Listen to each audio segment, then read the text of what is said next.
आज के इस सेशन में हमारे गेस्ट ऑफ ऑनर हैं माउंट एवरेस्ट पर शिव ध्वज लहराने वाले, तपते सहारा रेगिस्तान और अमेज़न जंगल को जीतने वाले भाई दिलीप सिंह शेखावत जी का। भ्राता जी, आज के इस सेशन में आपका बहुत बहुत स्वागत है, स्वागत है, स्वागत है। ओम शांति। ओम शांति। तो अब हम शुरुआत करते हैं आज के इस सेशन की, और सबसे पहले जानेंगे आपका जो पहला अभियान था वो था माउंट एवरेस्ट का सन 2019 में, जहां पर आपने लगभग 50 दिन गुजारे। तो वह अनुभव आपका कैसा रहा, थोड़ा सा हमें विस्तार से बताएं। ओम शांति। हाँ जी, Om Shanti. Thank you lovely दीदी, मुझे इनवाइट करने के लिए, और सभी भाई और बहनों को मेरा नमस्कार। मैं 2019 में माउंट एवरेस्ट पर गया। वो 2 महीने की जर्नी थी हमारी, 50 दिन की। और उस दौरान कुछ वेदर भी डिफरेंट था वहाँ माउंट एवरेस्ट के ऊपर। आपने सुना होगा साइक्लोन फैनी आया था 2019 में। सो 2 दिन माउंटेन एक्टिविटीज शट डाउन रही थी उस दौरान। तो बहुत ही पैनिक का माहौल था, क्योंकि 2015 और 2014 में काफ़ी डेथ्स हो चुकी थी because of avalanches and landslide जो हुए थे वहाँ पे। तो ये जो जर्नी थी हमारी बहुत ही इंटरेस्टिंग रही। हम 15 मेंबर्स थे जो जिन्होंने स्टार्ट किया, और 6 मेंबर समिट के लिए गए, और उसमें से 4 ही वापस लौट पाए। मुझे इस दौरान बहुत से ऐसे टाइम आया जब मैंने बाबा को अपने साथ महसूस किया। मैं 50 दिन में हर रोज वहाँ उठ के मेडिटेशन करते थे हम, या हम जब चल रहे होते थे तो बाबा को स्मरण करते थे कि बाबा सेफ रखना। उससे पहले भी जब ट्रेनिंग कर रहा था मैं, जो ये ट्रेनिंग 3 साल पहले शुरू की थी मैंने, उस दौरान मैंने अपना रिचुअल था ये मेरा कि सुबह उठकर बाबा को याद करना और अपने रूट को सिक्योर करना कि बाबा मुझे मदद करना और अपनी सक्सेस को देखना। सो ये विजुअलाइज करके ही मैं शुरू से चलता था कि बाबा जब जरूरत पड़ेगी मेरी मदद करना। सो ऐसा हुआ जब हम समिट पुश के लिए पहुंचे।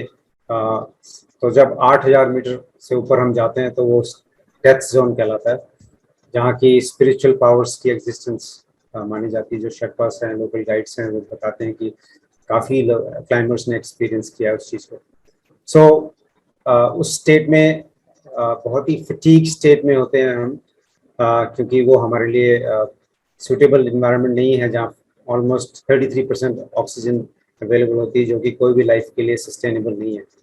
सो जब उस डेथ जोन में हम थे, बहुत ही फटीग स्टेट में थे, डिहाइड्रेटेड स्टेट में आ जाते हैं क्लाइंबर्स, और बहुत ही यूनिक किस्म की हेलुसिनेशन टाइप फीलिंग्स भी आती है वहाँ क्लाइंबर्स को, लो ऑक्सीजन कंडीशंस की वजह से। लेकिन जब मैं वहाँ पहुँचा तो बहुत ही पावरफुल मैंने अपने आप को महसूस किया, और मैंने बाबा की प्रेजेंस वहाँ फील की, और अपने अंदर वो शक्तियाँ मैंने देखी कि जिस चीज़ के लिए मैं तैयार होकर आया था, विजुअलाइज किया था मैंने 3 साल प्रैक्टिस करके।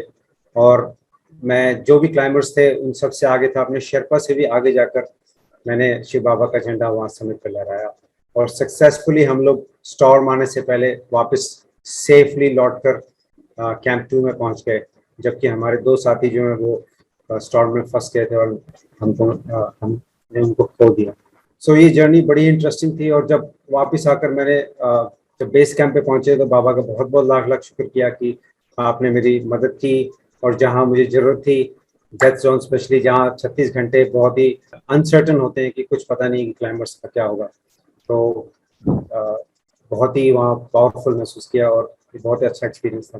तो एक बात बताइए भाई जी, क्या मतलब वहां ऐसा, जैसे आपने बोला डेथ जोन है, एक तो डेथ जोन इसलिए है क्योंकि वो बहुत गहरा है और वो बहुत दुर्गम है, वो जगह जहां पर जिस पर्टिकुलर एरिया को हम डेथ जोन बोलते हैं वो बहुत ज्यादा डिफिकल्ट है क्लाइंब करना। तो ये जानना चाह रहे थे कि क्या ऐसा कोई तरीका नहीं है जिससे, आपने कहा क्योंकि फटीग भी एडअप करती है उस चीज को, मतलब अगर थकान है तो उस वजह से भी बहुत सारे लोग वहां कोलैप्स हो जाते हैं, जिस वजह से उनका शरीर छूट जाता है।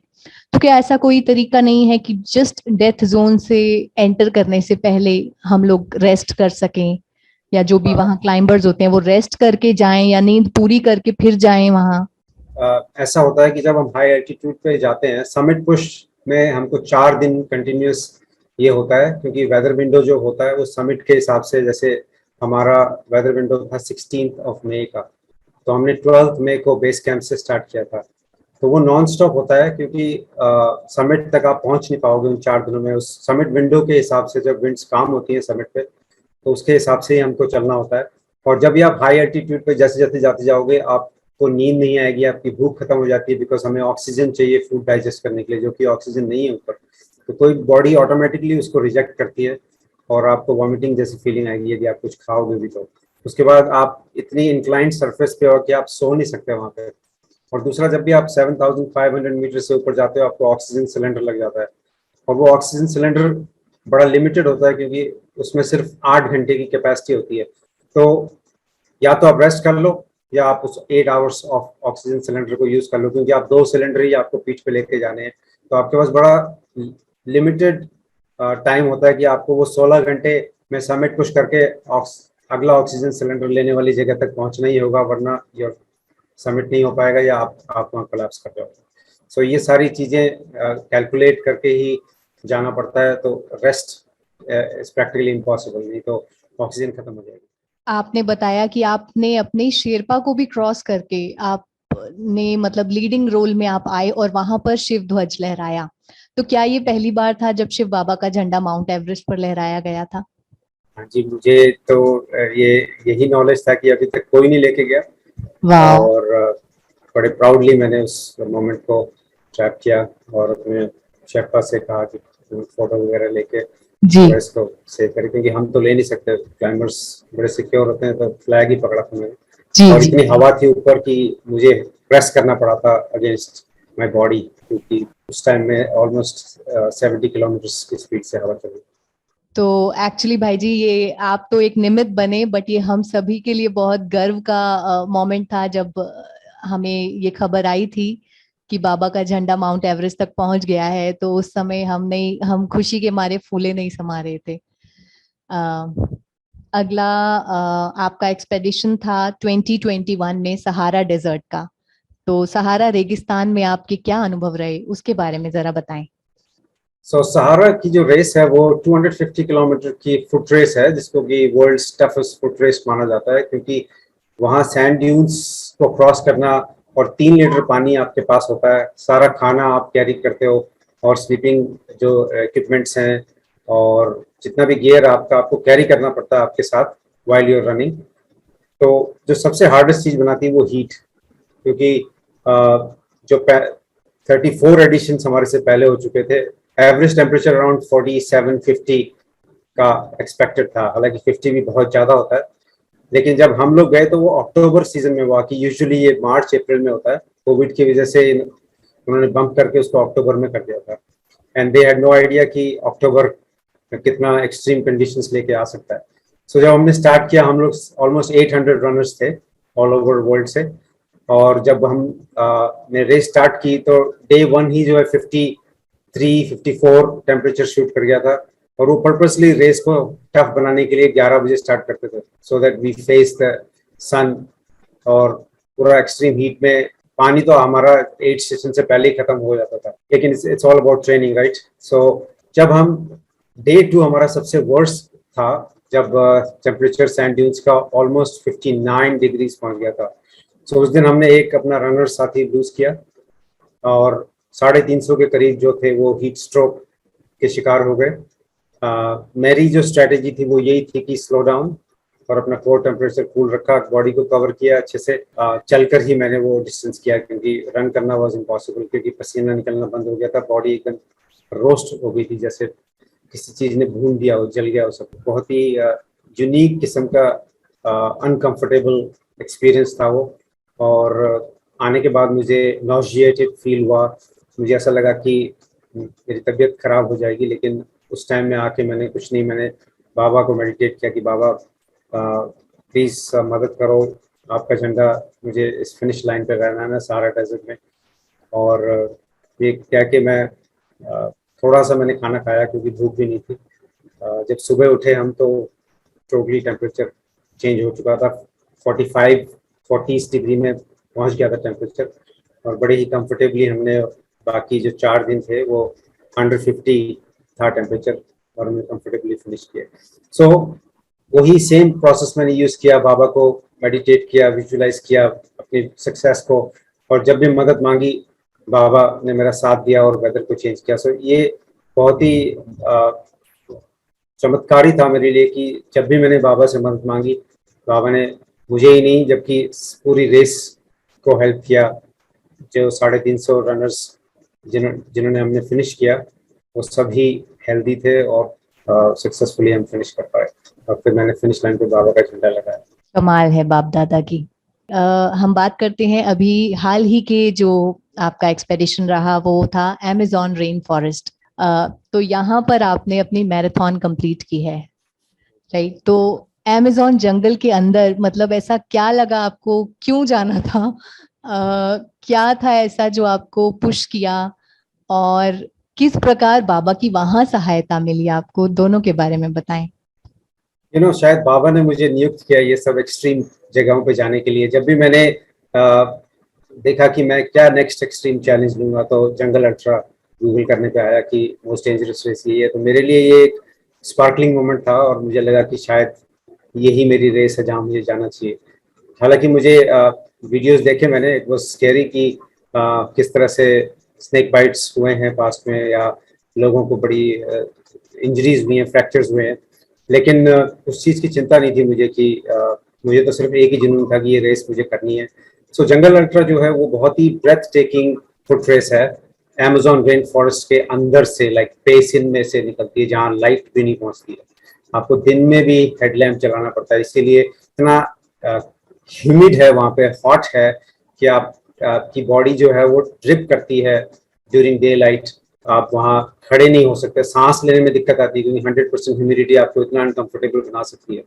सो ये रेस जो थी वैसे ही थी सहारा जैसी, सेल्फ सफिशिएंट, लेकिन 5 दिन की थी, और इसमें इतनी चढ़ाइयाँ थी हमारे को, इतनी रिवर क्रॉसिंग्स थी, इतनी हमारे को स्लिपरी, इतनी बार हम लोग गिरे स्टीप क्लाइम्स करते हुए, और घुटनों तक जो कीचड़ में से निकलना पड़ता था हमारे को, और रिवर क्रॉसिंग कई कई किलोमीटर्स तक। जैसे लास्ट स्टेज में हम 15 किलोमीटर सिर्फ रिवर के अंदर ही थे। तो दैट वाज मेंटल चैलेंज कि पानी में चलने के लिए कोई भी रेस अभी तक डिजाइन नहीं है कि आप उस रेस को कितनी देर में कर सकते हो। उसके बाद हैवी रेन, 30 घंटे तक लगातार मूसलाधार बारिश में बाहर ही सोना होता था हमारे को। तो इतने बग्स होते थे, इतने चींटियां, फायर एंट्स, बुलेट एंट्स, उसके बाद किसी भी तरह का कीड़ा मकोड़ा, सब कुछ आपको काटने के लिए ही वहां पे था। जो वाइल्ड क्या लाइफ, उसके लिए कोई प्रोटेक्शन दी जाती थी, कुछ ऑइंटमेंट या कुछ बॉडी पे कोई लेयर?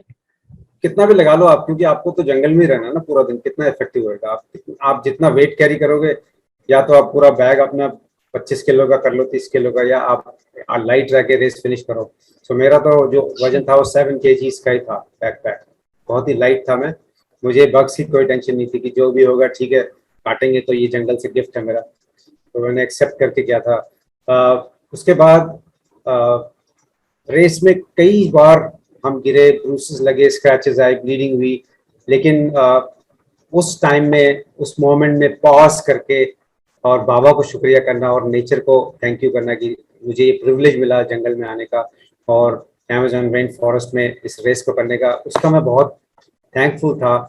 और एक बार ऐसा हुआ कि जब स्टेज 3 थी, वो जब 30 घंटे बारिश हो रही थी, तो सब कुछ सोकिंग वेट था। हाइपोथर्मिया हो जाता है गर्मियों में, यूजुअली मानते हैं कि विंटर में होता है, लेकिन हाइपोथर्मिया यदि कंटिन्यूस रेन होती रहे, और गर्मियों में भी हाइपोथर्मिया हो जाता है। 30 घंटे जब हम उस स्टेज में से निकल रहे थे तो बहुत ही स्लिपरी कंडीशंस थी वहाँ। मेरा हाथ कट गया था, मेरे बैक में भी लग गई थी, और मैं रोल करके ट्री ट्रंक के ऊपर मेरा सर लगा था जिससे मुझे डिजीनेस हुई थी। लेकिन उस मोमेंट पे अपने आप को असेंबल करना कि मैं ये क्यों कर रहा हूँ, ये मेरे लिए गिफ्ट है जंगल का, और उससे मोटिवेट होकर मैंने दोबारा की थैंक यू जंगल, तुमने मुझे यहाँ ये सारे गिफ्ट दिए, मैं इसको हमेशा याद करूंगा, और बाबा को भी याद करते हुए कि बाबा ये जो जो भी हो रहा है ये शायद अच्छे के लिए हो रहा है। लेकिन उस चीज़ ने मुझे मोटिवेट किया कि मैं नेक्स्ट जो स्टेजेस हैं वो बहुत एनर्जी के साथ करूं, क्योंकि वो दोनों ही, जो स्टेज 4 थी वो वर्ल्ड की सबसे टफ स्टेज मानी जाती है, जिसमें ऑलमोस्ट 1800 मीटर की चढ़ाई है, 44 किलोमीटर का डिस्टेंस, और इतनी स्टीप क्लाइम्स, और डीप अमेज़न बेसिन में से निकलती है जहाँ लाइट्स भी नहीं पहुंचती, इतने कीचड़ में से। उस रेस को मैंने सिर्फ चैलेंज की, यही मेरी रेस है, इस स्टेज 4 को मैं कर लूंगा तो शायद आगे वाली रेस मेरे लिए कुछ नहीं है। तो भाई जी, इतने अंधेरे में कैसे आपको दिखता था? क्योंकि मुझे पता है जिस एरिया में मैं रहती हूँ यहाँ पर, क्योंकि बहुत ज्यादा बड़ा एरिया है यहाँ पर, तो बाहर जो स्ट्रीट लाइट्स हैं वो इनफ नहीं है, उसके कारण भी यहाँ पर अंधेरा रहता है। तो आप जंगल के अंदर रात को आपने कैसे मैनेज किया? ये हेडलैम्प्स हम लेके जाते हैं, हमारे को 2 हेडलैम्प्स के सेट होते हैं। तो एक तो हमारा जब हम कैंप साइट पे होते हैं तो वो उस टाइम यूज होता है रात के लिए, और एक होता है जब हम रेस कर रहे होते हैं, जैसे डार्क बेसिन में से निकल रहे हैं, तो हम उसको कई जगह, कई स्पॉट्स ऐसे बड़े स्केची आते हैं जहाँ हमको यूज करना पड़ता है। तो वो हेडलैम्प जो है वो यूज किया हमने बहुत सारी स्टेजेस पे, और जहाँ ऊपर आते थे वहाँ थोड़ी लाइट दिखती थी कि इतना इतना उजाला है, डे लाइट में भी जो है हम बिल्कुल अंधेरे में चले हुए हैं। सो इतना इतना लाइक थिक है वहाँ वेजिटेशन, कोई भी रूट निकली हुई है, शार्प एजेस हैं, कीड़े मूव कर रहे हैं, चींटियां, लाइक जंगल इतना मूविंग है कि हर चीज वहाँ, आप यदि 2 मिनट खड़े हो जाओ तो वो चींटियां आपको जो है काटने लग जाती हैं, और शायद लेके लेव के भी चले जाए वहाँ से यदि ज्यादा देर रुक जाओ वहाँ पे। तो सो जब स्टेज 5 हमारी आई तो स्टेज 5 70 किलोमीटर की थी लास्ट स्टेज। तो उस स्टेज में हमको रात में क्रॉस करना था, मतलब एक्चुअल नाइट जो 4:30 बजे शुरू हो जाती है और रात के 1 बजे तक उसकी फिनिश होती है, जो कि हमारे को पहले से उस वेवर में साइन किया होता है कि जो लास्ट स्टेज है that will be most dangerous, और वाइल्ड लाइफ पूरी एक्टिव होती है, कोई सपोर्ट नहीं होगी आपको, so you are at your own risk. So कई रेसेस जो जिन्होंने स्टार्ट करने से पहले ही विड्रॉ कर लिया था because of that last stage. लेकिन जब लास्ट स्टेज आई और मैं 55 किलोमीटर्स पे था, तब रात के 8 बज चुके थे और हमारे को 1200 मीटर की क्लाइम करनी थी। उस टाइम इतना लाउड होता है जंगल की, हर तरह से आवाजें आ रही होती है। तब क्योंकि हेडलैम्प इतना कंटिन्यूसली यूज होने के बाद उसकी भी एक लिमिट है, वो मेरा हेडलैम्प जो है फ्लिकर किया और एकदम बंद हो गया उस 55 किलोमीटर पे, जबकि मैं बिल्कुल डाउन हिल पे था जहाँ एक भी कदम रखना मतलब आप रोल करके कहीं भी गिर सकते हो। तो वहाँ एकदम बंद होते ही मेरे को एकदम से बड़ा ही शॉकिंग एक्सपीरियंस था कि ये क्या हो गया। तब मैंने बाबा को याद किया कि बाबा मेरी मदद करो, ये तो बहुत ही मतलब पैनिक सिचुएशन है मेरे लिए कि यहाँ बंद होना मतलब कोई हेल्प नहीं है मेरे लिए, कोई नहीं, 12 घंटे से पहले कोई नहीं पहुंचेगा मेरे तक, क्योंकि इतने अंदर थे हम। और मैंने 2 टैप इसको अपने हेडलैम्प को किए और वो जल गया। तो मैंने कुछ नहीं देखा, मैंने कहा अब जो जो भी बचा यही है, या जहाँ बंद होगा देखते हैं। मैंने 4 किलोमीटर का जंगल मेरा बचा हुआ था, उसको मैंने इतनी फास्ट किया, कहाँ गिरा कहाँ क्या लॉस्ट किया, मेरी वाटर बॉटल लॉस्ट हो गई, मुझे कुछ नहीं था कि मुझे ये था कि मुझे हेडलैम्प जल गया, I have to be out of the jungle. जब जैसे मैं रिवर के बेसिन पे निकला मेरा हेडलैम्प बंद हो गया, और मैंने काफी कोशिश की फिर चलाने की, इसको नहीं चला।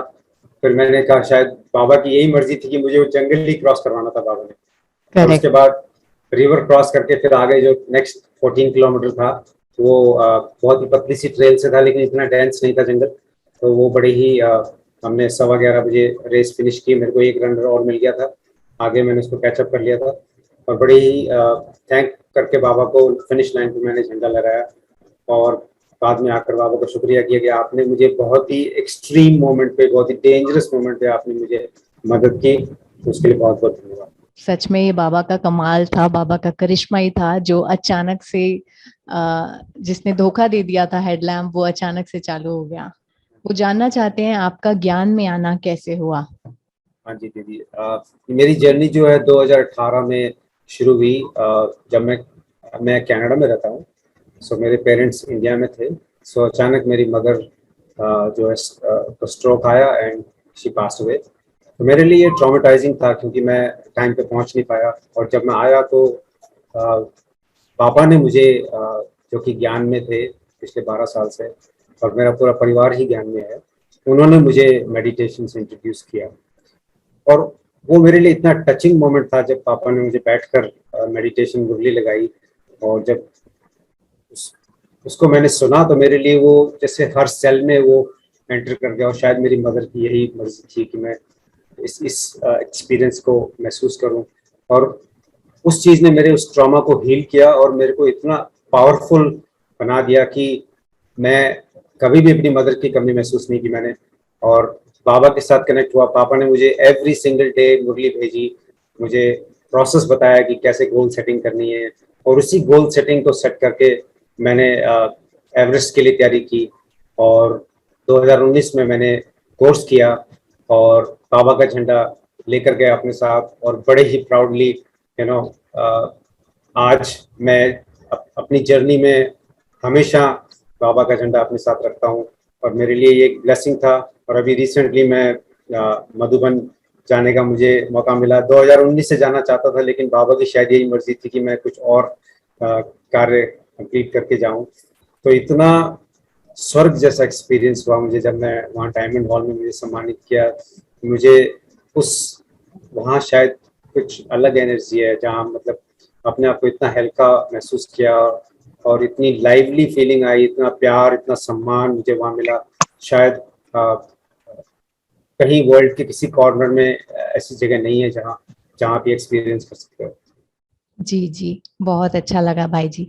शायद आपकी आई डोंट नो आप जानते हैं कि नहीं, पर एक बार कुछ ऐसा हुआ था कि रशियन डॉक्टर्स और साइंटिस्ट्स का मधुबन आना हुआ था। उनका कोई समिट था जहां पर केवल डॉक्टर्स और साइंटिस्ट्स को बुलाया गया था। तो उन्होंने क्या किया, बहुत गुप्त रीति अपने साथ वाइब्रोमीटर रख लिया, क्योंकि जो साइंटिस्ट्स होते हैं बड़ी खोजी किस्म के होते हैं। तो उनको था कि हम टेस्ट करें कि ऐसा क्या है जो हम इतना सुनते हैं, इतना सुना है मधुबन के बारे में। तो वहां की फ्रीक्वेंसी नापना चाह रहे थे वो, और उसके लिए उन्होंने बिल्कुल गुप्त रीति, क्योंकि बताना नहीं था ना। तो फिर क्या हुआ, अचानक ही जब उन्होंने मधुबन भूमि पे एंटर किया तो उनका पहले स्टेशन पे आए थे, तो उनका जो वाइब्रोमीटर था वो स्पीड पकड़ने लगा। और जैसे जैसे वो टुवर्ड्स वैली शांतिवन की ओर बढ़ते जा रहे थे, वो स्पीड पकड़ता जा रहा था। फिर फाइनल मोमेंट जब वो पांडव भवन हाइट पर गए तो उनका वो जो वाइब्रोमीटर था वो टूट गया, कोलैप्स हो गया। तो नाप ही नहीं सका, इतने ज्यादा वाइब्रेशन है वहां पर। वाकई में मैं तो मेरा ये है कि नेक्स्ट ईयर भी मैं जरूर जाऊंगा अपने परिवार को लेकर, ताकि मेरे बच्चों को भी एक्सपीरियंस होना चाहिए वो, और उनको पता होना चाहिए कि जी one of the best place जो है वो माउंट आबू ही है, बाबा का घर। जी भाई जी, अगला सवाल है। आप देश विदेश घूम चुके हैं और बहुत से मैराथन में आपने पार्ट लिया है, तो आप योग के लिए समय किस प्रकार निकालते हैं? देखिए 24 घंटे तो सभी को ही है, और ये तो रूटीन आपको सेट करना ही पड़ेगा। मैं सुबह 4 बजे उठता हूँ, अब तो रात 3 बजे उठने लग गया हूँ जब से मैं मधुबन जाकर आया हूँ। जी बहुत ही उस जो 4 बजे उठकर जो 20 मिनट में मेडिटेशन करता हूँ वो मेरे लिए हेड स्टार्ट होता है। और जो भी कामनेस, स्टिलनेस अपनी बॉडी में एनर्जी महसूस करता हूँ मैं, वो मुझे पावर देती है अपने डे को स्टार्ट करने के लिए। सो ऐसा कोई भी टाइम नहीं है जो सुबह 4 बजे शुरू हो। तो मेडिटेशन उस टाइम पे की जा सकती है, और ये सिर्फ रूटीन की बात है। और मैं बहुत पक्का हूँ अपने रूटीन का, मैं शुरू से ही 4 बजे उठता था, तो मेरे लिए बहुत आसान था उस रूटीन में मोल्ड करने के लिए। जी तो कभी ऐसा महसूस ही नहीं हुआ कि उस टाइम को कॉन्फ्लिक्ट करती है कोई भी चीज़। जी, तो ये बहुत अच्छा हमारे लिए भी एक लर्निंग है कि कुछ भी हो जाए, सवेरे का समय तो हम सभी के पास होता है। आप जैसे देश विदेश घूमे हैं, तो क्या आपने औरों को भी बाबा का परिचय दिया है? क्या आपने, या फिर उन्होंने बाबा का झंडा देखकर कभी आपसे इसके बारे में पूछा है? बिल्कुल, बहुत क्यूरियोसिटी है बाहर, और जानते हैं मोस्टली सब अवेयर हैं। जितने रनर्स से मैं मिला था, दे हैव सीन और हर्ड इसके बारे में, जी और बड़ा ही इंटरेस्ट शो किया। और मुझे अच्छा लगता है बात करने के लिए, मैं अपने एक्सपीरियंस शेयर करता हूँ उन लोगों के साथ। जी तो जी जी, होपफुली मैं नेक्स्ट टाइम अपने साथ कुछ रनर्स लेकर आता हूँ, कोशिश। बहुत अच्छा बहुत अच्छा।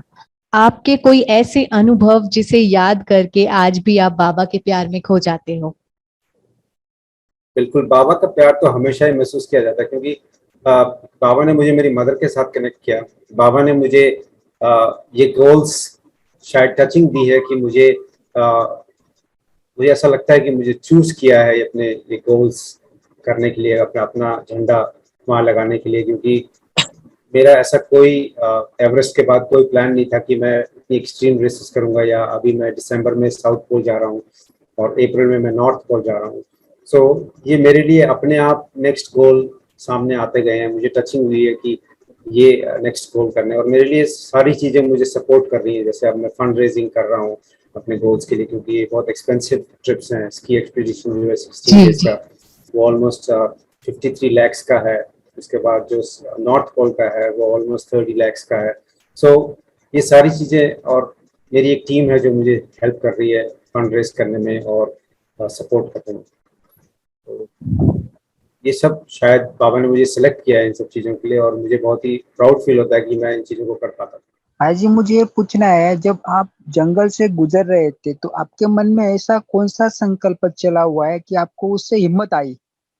मुझे ये था कि बाबा का झंडा मेरे साथ है और मुझे लहराना है फिनिश करके। ये जोश, जब ये दिमाग में ये जोश भरा हो कि मेरे साथ बाबा है और मेरे को कोई चीज रोक नहीं सकती, जीत तो मेरी पक्की है, इस सोच के साथ आप चाहे ठोकरे लगे, ब्लीडिंग हो, क्या चीज आपको रोकेगी।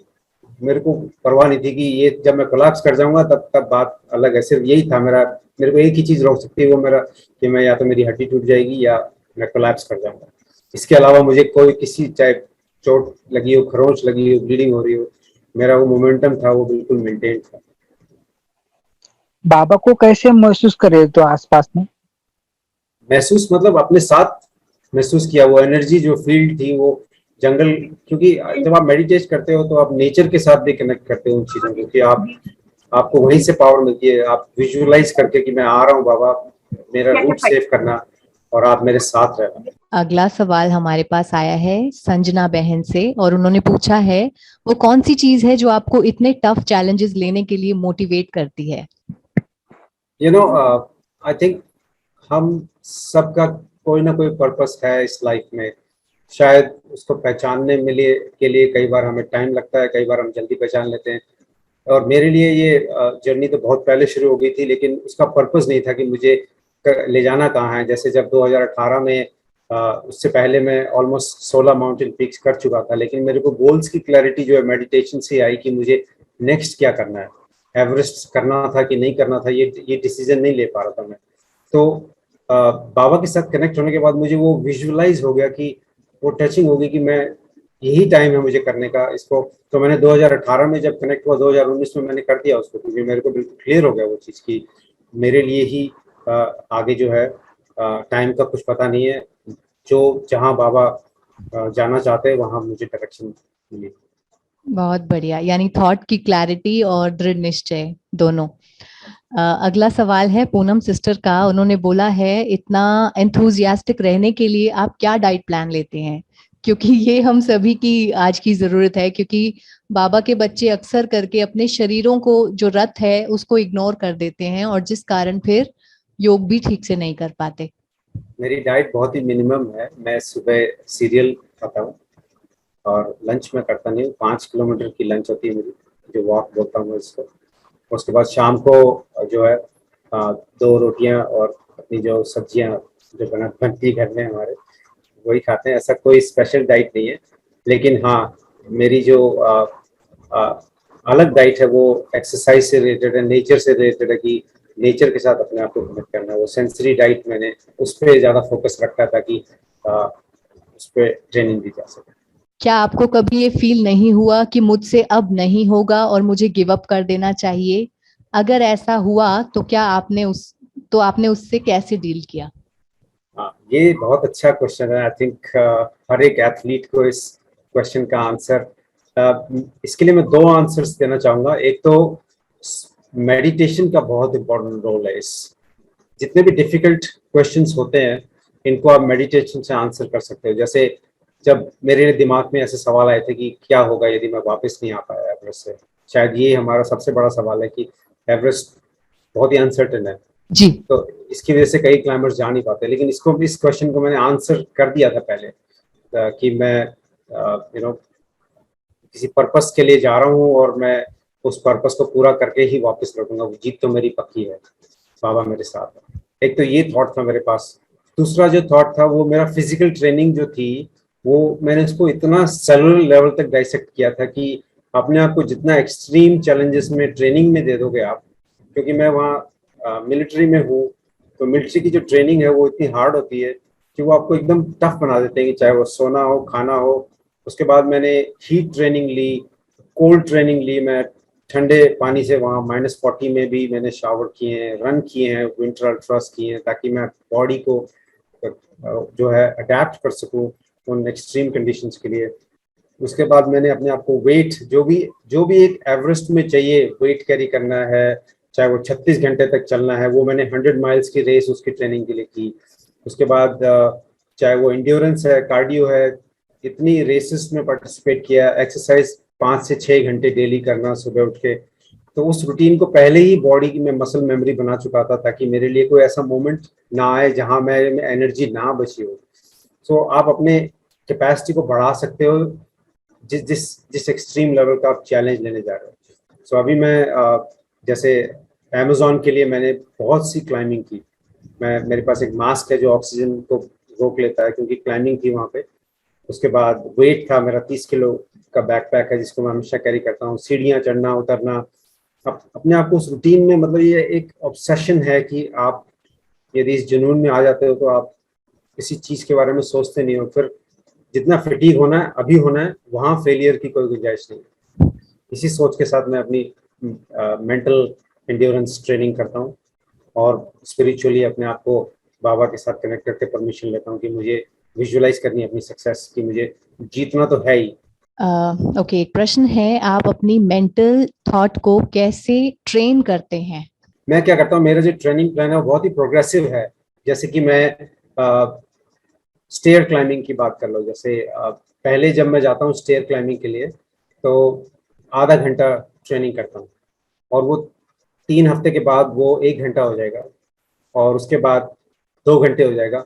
और वो जैसे भी गोल के, जैसे 6 महीने का है मेरा गोल, उससे पहले मैं ट्रेनिंग स्टार्ट करता हूँ। तो बाय द 6th मंथ मेरी 3 घंटे की ट्रेनिंग होएगी स्टेयर्स की, क्योंकि जितनी एल्टीट्यूड मुझे करनी है उसके हिसाब से मैं ट्रेनिंग करता हूँ।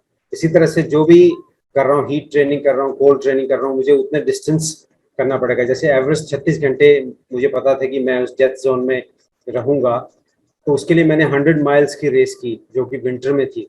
तो कोल्ड का एक्सपीरियंस था, ऊपर से बॉडी कैसे रिएक्ट करती है वो मुझे एक्सपीरियंस हो गया, मसल मेमोरी बिल्ड हो गई, मेंटल स्ट्रेंथ हो गई कि मैंने अपने आप को पहले से किया था कि मुझे ये आगे के लिए तैयारी है, इसलिए मुझे रुकना नहीं है। कैसा फील होता है वो एक्सपीरियंस किया। सो ग्रेजुअली प्रोग्रेसिव और बहुत ही मतलब स्टेबल माइंड चाहिए इस चीज़ के लिए आपको, और फोकस्ड रहना पड़ता है उस चीज़ के लिए। एक और प्रश्न आया है कि खुद को इतना हाई और हाईली पॉजिटिव रखने का क्या सीक्रेट है आपका? आई थिंक हम सब में वो पावर है, जैसे हम अच्छी एनर्जी के साथ कनेक्ट जुड़ जाते हैं, हमारे अंदर वो ऑरा क्रिएट हो जाता है उस एनर्जी फील्ड का, जिससे हम औरों को भी इन्फ्लुएंस कर सकते हैं, we can stay happy. I think जो हमारा थॉट प्रोसेसिंग है उसमें हम जब सुबह उठते हैं तो सबसे पहला थॉट ये है कि मैं आज जो है मेरा दिन अच्छा जाएगा और मैं किसी को हेल्प करूंगा, मेरे को जो भी मेरे रास्ते में आएगा वो सब उनको चेंज कर दूंगा उस एनर्जी को मैं। सो आई थिंक ये अपने अंदर एक फीड कर लेना अपने सिस्टम के अंदर, वही जो हमारे ग्लैंड्स हैं उनको एक्टिवेट कर देता है, हार्मोन्स पूरे सेल्स में वो पॉजिटिव हार्मोन्स बन जाते हैं, तो हमारा हर सेल जो है वो एनर्जी से भरा हुआ होता है, और हम उस ऑरा को लेकर जब जाते हैं तो वही पॉजिटिव माइंडेड पीपल अट्रैक्ट होते हैं और न्यूट्रलाइज कर देते हैं उस नेगेटिविटी को जो। अच्छा, जैसे आपने अभी बताया कि आप अपने आप को प्रिपेयर करके गए थे कि मैं जीत कर ही आऊंगा और ज्यादा से ज्यादा क्या होगा, मृत्यु। तो उसमें आपको कहीं पर भी अपनी फैमिली का ख्याल नहीं आया? जब ऐसे गोल्स करने होते हैं तो आपको डिटैचमेंट होना पड़ता है। आपको ये ट्रैप्स जो हैं हमारी लाइफ में, बहुत से लोग गोल्स इसलिए नहीं अचीव कर पाते क्योंकि हम मोह माया के ट्रैप्स में फंसे हुए हैं। हर चीज़ हमको इतनी अटैच्ड है, कि मेरा घर, मेरी गाड़ी, मेरे बच्चे, ये सब मेरा मेरा मेरा, and we have to do something for community, something for country. और हमारा उद्देश्य यदि बड़ा हो तो शायद ये चीज़ें जो हैं सपोर्टिव हो जाती हैं और आपको सपोर्ट करती हैं सब चीज़ें करने के लिए। ये जो आपने लक्ष्य लिया, ये जो एम आपने चूज किया, किस एज में किया, क्यों किया? ये जब मैं ग्रेड 7 में था तो पापा की आर्मी में थे, तो वहाँ जंगल में पोस्टेड थे। वहाँ से ये जंगल में वॉक करके जाने की आदत पड़ी, क्योंकि स्कूल जो है 3-4 किलोमीटर की वॉक होती थी। तो स्कूल तो लेट ही पहुँचते थे, जंगल में झूले झूलते हुए वहाँ टार्जन बनने का शौक होता था। तो जब जॉब मिली 2000 में टीचिंग की पंजाब में, तो वहाँ शिवालिक रेंजेस के पास था वो स्कूल, बोर्डिंग स्कूल था। जी। वहाँ बच्चों को एंगेज करना होता था और वहाँ मैं हाइकिंग कराता था बच्चों को वीकेंड्स पे। और वहीं मेरी राजीव शर्मा जी से मुलाकात हुई, जो एवरेस्ट क्लाइंबर थे। उन्होंने कहा कि आप माउंटेनियरिंग कोर्स क्यों नहीं करते हो जब आप इतना हाइकिंग करते हो। और वहाँ से मेरी जर्नी शुरू हुई। माउंटेनियरिंग कोर्स करने के बाद एवरेस्ट के बारे में पता चला, और उसके बाद मैं हर साल एक पीक क्लाइंब करता था। और फिर कनाडा मूव कर गया 2010 में, लेकिन ये गोल मेरे साथ आ गए और मैंने 16 माउंटेन पीक्स इस दौरान की। और मेडिटेशन से कनेक्ट होने के बाद एवरेस्ट कर लिया। उसके बाद मुझे इतना हाई मोमेंटम था मेरा कि अब मुझे इस मोमेंटम को कहाँ लेके जाना, तो मेरे को आगे रेसेस आ गई कि एक्सट्रीम रेसेस करनी है मुझे, जो जो जो हार्ड रेसेस है देखने के लिए, क्योंकि एवरेस्ट जिस इंड्योरेंस और स्टेमिना को बिल्ड कर देता है इतने साल की ट्रेनिंग में, वो मैच करती थी उन रेसेस के साथ। जी। तो मैंने उन रेसेस को चुना और बड़े गोल्स अपने लिए सेट किए। अब एक आखिरी प्रश्न और बहुत ही महत्वपूर्ण वाला, वो ये कि आगे आने वाले विनाश के समय में परिस्थितियां बहुत कठिन होंगी, ये बाबा पहले ही मुरलियों के माध्यम से हमें समझा चुके हैं। तो ऐसी सिचुएशंस को क्रॉस करने के लिए, क्योंकि अब हमने जो आपसे चर्चा की उससे पता चला कि आपने अपना लक्ष्य एकाग्र कर लिया है, जैसे एकलव्य था, और फिजिकल ट्रेनिंग के अंदर भी आप बहुत ज्यादा लेबर करके आए हैं। तो आपको देखें तो आपको तो चिंता करने की जरूरत नहीं, बट हमारे लिए आपको, जो नॉर्मल लोग हैं, जो इतना लेबर नहीं कर सकते या घर गृहस्थ में रहते हैं, एक साधारण सा जीवन जीते हैं, तो उनके लिए आप क्या संदेश देना चाहेंगे कि वो आने वाली कठिन परिस्थितियों को आसानी से काट लें और डरे ना उसके लिए? आई थिंक कोई बाबा को याद करें, जो जो ड्रामा में लिखा है, वो तो होना ही है। लेकिन हम अपने कर्म अच्छे करें, कि हमें अपनी प्योरिटी ऑफ थॉट रखें और अपने लाइफ में चाहे अच्छा ही करें, मतलब किसी का भला, और अपने अच्छे थॉट्स के साथ भी यदि हम अपनी लाइफ को निकालें तो शायद हम उसको एक छोटा सा पर्पस दे सकते हैं और एक सक्सेसफुल लाइफ लीड कर सकते हैं। जो होना है बाकी तो होना ही है। और अभी भी मतलब समय है कि आप किसी भी लक्ष्य को चूज कर सकते हो और उस पर फोकस करके उसको फिनिश कर सकते हो। इतना कोई मुश्किल नहीं है किसी को चूज करना। ये सिर्फ हमारे अंदर है कि हम उन पावर्स को इवोक करें, और वो दरवाजा अंदर से ही बंद है, वो हम ही खोल सकते हैं। और वो आपको रोशनी वहां तक थ्रू मेडिटेशन ही पता चलेगी कि आपका क्या पर्पस है, और अभी भी आप उन पावर्स तक पहुंच सकते हो। जी। तो चर्चा करके आपसे बहुत अच्छा लगा, और यही लर्निंग मिली है कि रास्ते आसान नहीं होंगे, खुद को एम्पावर करना पड़ेगा, और कठिनाइयां तो आती ही रहेंगी, लेकिन हमें संभल कर चलना होगा। तो आपका हमारे साथ जुड़ने के लिए भाई जी बहुत बहुत शुक्रिया। आपने हम सबको एम्पावर किया। आपसे बात करके इतने स्ट्रॉन्ग वाइब्रेशंस आ रहे हैं कि लग रहा है कि अभी कल का करता आज करना चाहिए। आपको हमारे दर्शक कॉन्ग्रेचुलेशंस दे रहे हैं आपके गोल्स के लिए, और आगे आने वाले जो आपके पड़ाव हैं, आप नॉर्थ पोल और साउथ पोल पर भी जाने वाले हैं अगले साल, तो उसके लिए भी हमारी बहुत बहुत शुभकामनाएं आप सभी के साथ। थैंक यू सभी को, मुझे आपने यहाँ बुलाया और मौका दिया अपना एक्सपीरियंस शेयर करने के लिए। और आप सबका प्यार और दुआएं ही मुझे सक्सेसफुल बनाएंगी, और बाबा का आशीर्वाद तो है ही मेरे साथ। तो होपफुली नेक्स्ट ईयर हम फिर मुलाकात करेंगे। बाबा का झंडा मैं 100% गारंटी है कि नॉर्थ और साउथ पोल पर तो पहुंचेगा, लेकिन उसके बाद आगे क्या लक्ष्य मिलते हैं वो बाबा ही डिसाइड करेंगे। मुझे नहीं मालूम आगे क्या क्या मेरे लिए गोल्स हैं, लेकिन कुछ तो है, तो जहाँ बाबा मुझे जरूर नियमित करेंगे। तो आप सबका बहुत प्यार मिला मुझे, ऑल ओवर वर्ल्ड से मुझे जो है कंग्रेचुलेशंस आई, और उस चीज़ के लिए मैं बहुत धन्यवाद हूँ। आप सबका और बाबा का, जिसने मुझे इतनी बड़ी बिग पावर के साथ कनेक्ट किया।